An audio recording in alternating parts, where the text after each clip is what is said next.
ऐसन बात बा।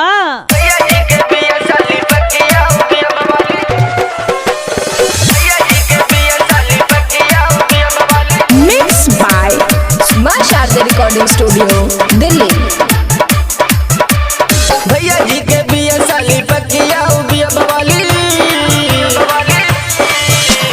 भैया जी के बिया साली पकिया बिया बवाली।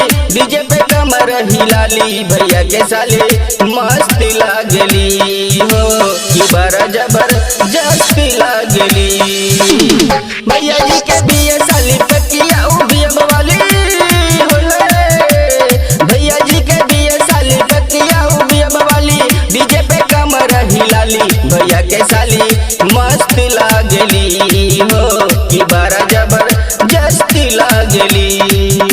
भैया के साली मस्त लागली हो कि बड़ा जबरदस्त लागली।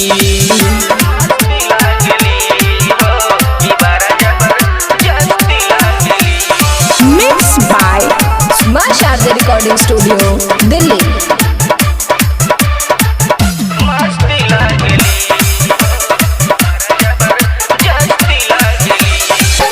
पतली कमर बाटे तिरछी नजरिया। जहाँ से जाली वहाँ हिलेला बजरिया। जहाँ से जाली वहाँ हिलेला बजरिया। घंगरी चढ़ा के जाली टंगरी दिखा के जाली हो। घंगरी चढ़ा के जाली टंगरी दिखा के जाली। चाल चलेली मस्त वाली भैया के साली मस्ती लागली हो कि बड़ा जबरदस्त लागली। भैया के साली मस्ती लागली हो कि बड़ा जबरदस्त लागली हो। भैया के साली मस्ती लागली हो कि बड़ा जबरदस्त लागली हो।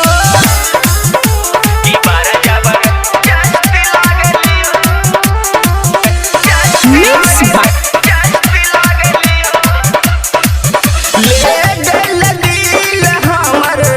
पहली मुलाकात में भैया जी के साली बिया पता चलल बाद में। बैग लटका के जाली कमर हिला के जाली बैग लटका के जाली कमर हिला के जाली। डीजे पे ठुमका लगाली भैया के साली मस्ती लागली हो कि बड़ा जबरदस्त लागली। भैया के साली मस्ती लागली हो कि बड़ा जबरदस्त लागली हो।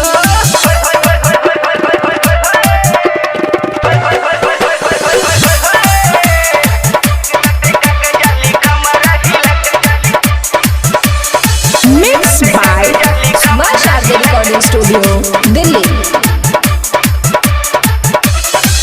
राधे समरसीला कहे सुनाय रूबी।